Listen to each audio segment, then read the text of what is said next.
जय हिंद जय भारत। आप सभी भाई जी को आज इस वीडियो में भाई भूगोल में हम समझेंगे वनों के संरक्षण के उपाय। यानी संरक्षण का मतलब आपका होता है बचाव। तो बचाव के उपाय जानेंगे, वन को कैसे बचाया जा सकता है और बहुत ही बेहतरीन ढंग से समझेंगे। और चलिए आप लोग वीडियो के अंत तक बने रहिएगा। तब तक के लिए सभी भाई को जय हिंद। वीडियो स्टार्ट करते हैं।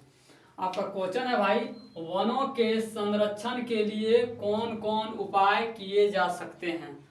वनों के संरक्षण, संरक्षण के मतलब, संरक्षण का मतलब होता है बचाव। वनों के बचाव के लिए कौन कौन उपाय किए जा सकते हैं, ये आपके सामने क्वेश्चन है।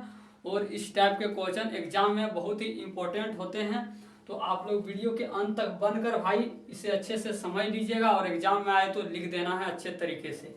चलिए, जिससे कि आपका एक भी नंबर कटे नहीं अपने भाषा में। तो भाई आंसर हम देखिए इस प्रकार लिख रखे हैं, आसान भाषा में लिखे हैं, आप बिल्कुल समझ पाइएगा।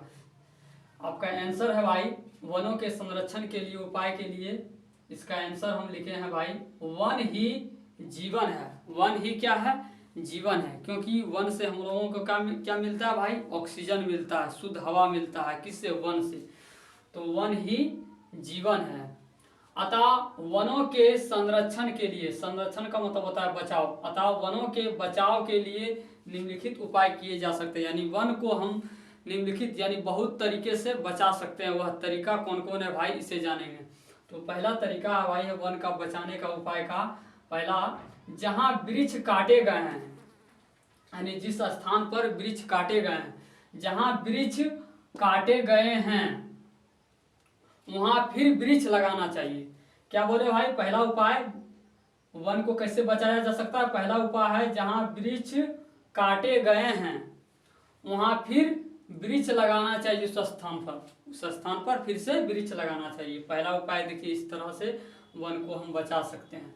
दूसरा उपाय भाई, वनों में केवल परिपक्व वृक्ष ही काटा जाना चाहिए। वनों में केवल परिपक्व वृक्ष ही काटा जाना चाहिए। ज्यादा आयु वाला, जिस वृक्ष का मतलब पत्ती वगैरह झड़ गया है, जिसमें कि मतलब जो और वृक्ष ऑक्सीजन यानी इस टाइप के वृक्ष को, वनों में केवल परिपक्व वृक्ष ही काटा जाना चाहिए। जो वृक्ष पूरी तरह से यानी पक गया ना, मतलब यानी ज्यादा उम्र का, ज्यादा आयु का हो गया है यानी अब वो जलावन के काम आ गए हैं, मतलब तो वैसे वृक्ष को काटना चाहिए। वनों में केवल परिपक्व वृक्ष ही काटा जाना चाहिए। चलिए, तीसरा उपाय है भाई आपका वन को बचाव के लिए, वनों में फसल चक्र पद्धति द्वारा खेती करना चाहिए। वनों में फसल चक्र यानी वनों में फसल चक्र पद्धति द्वारा खेती करना चाहिए। जहाँ वन है उस वन में क्या करना चाहिए? फसल को लगा देना चाहिए। इससे क्या होगा भाई? फसल में क्या करेंगे? फसल बर्बाद हो ना जाए, इसके लेकर आदमी क्या होंगे? उस फसल में जाएंगे नहीं, उस फसल में जानवर को जाने नहीं देंगे। इससे क्या होगा? वन भी क्या होगा? फसल के कारण अच्छे से बचे रहेंगे। तो वनों में फसल चक्र पद्धति द्वारा खेती करनी चाहिए। वनों में फसल चक्र पद्धति द्वारा खेती करना चाहिए वन में, जिससे क्या होगा? वन का बचाव रहेगा, बचाव होगा। चौथा आपका है उपाय इसका वन को बचाने का, वनों में खाली स्थान पर नए वृक्ष लगाना चाहिए। जिस स्थान जहाँ पर जगह क्या हो गया? खाली हो गया है, जहाँ पर वृक्ष नहीं है, वनों में खाली स्थान पर नए वृक्ष लगाना चाहिए। जहाँ से वृक्ष काट दिया गया वो जगह खाली हो गया है, उस जगह पर वनों में यानी खाली स्थान पर क्या करना चाहिए? नए वृक्ष लगाना चाहिए। इससे वन का क्या रहेगा? बचाव बने रहेगा। अगला, वनों में अगलगी को रोकना चाहिए। वनों में अगलगी को रोकना चाहिए। यानी वन में अगर कोई व्यक्ति सिगरेट अगर बीड़ी ये पीकर अगर फेंक देते हैं तो ये गलत करते हैं। इससे क्या होगा? पूरा जंगल यानी पूरा वन का लकड़ी क्या होगा? आग के चपेट में आ जाएगा। इससे पूरा वन क्या होगा? नुकसान हो जाएगा, जल जाएगा। तो वनों में अगलगी को रोकना चाहिए। यानी वन में यानी आपका सिगरेट बीड़ी ये सब नहीं पीना चाहिए। वनों में अगलगी को रोकना चाहिए।